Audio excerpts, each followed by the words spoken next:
मी doctor Nitin लेपे, त्वचारोग तज्ञ, skin city.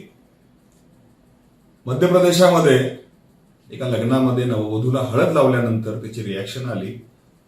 वधूला ऍडमिट करावं लागलं आणि या ॲलर्जीमध्ये तिचा जीव गेला. हळद लावल्यामुळं ॲलर्जी होऊ शकते का, आणि झालीच तर जीव जाऊ शकतो का? तर डॉक्टर म्हणून उत्तर आहे हो, हे होणं शक्य आहे. कसं?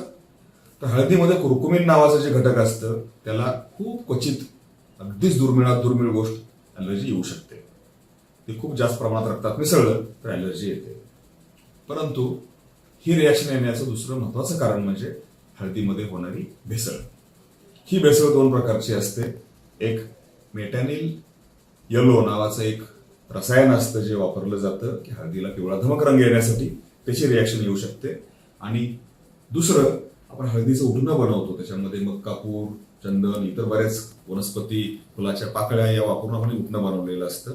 त्यामुळे इतर कुठल्या घटकामुळे ॲलर्जी झाली तर आपल्याला लक्षात येणार नाही की ते हळदीमुळे आहे की उटण्यामुळे आहे.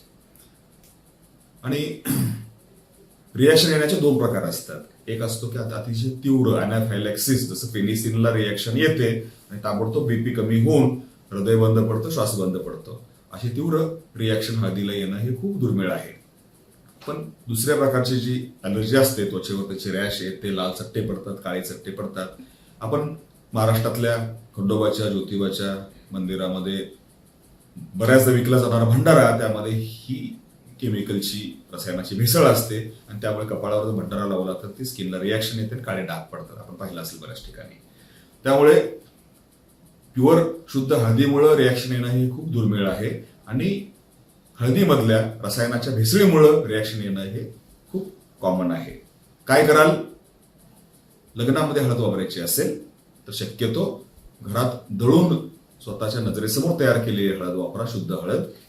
आणि दुसरं, त्वचा कोरडी पडल्यामुळे ही रिॲक्शन जास्त येऊ शकते. त्यामुळं नववधूला लग्नाच्या आधी 4-8 दिवस त्वचा कोरडी पडायची नाही. स्किन पॉलिशिंग, ब्लीच वगैरे अशा गोष्टी टाळून भरपूर मॉइश्चरायझर लावलं पाहिजे, तेलाचा मसाज केला पाहिजे. त्यामुळे अशा स्किनवर ॲलर्जी होणार नाहीत. तर त्यामुळे हळद वापरा, पण शुद्ध वापरा आणि काळजी घ्या. धन्यवाद.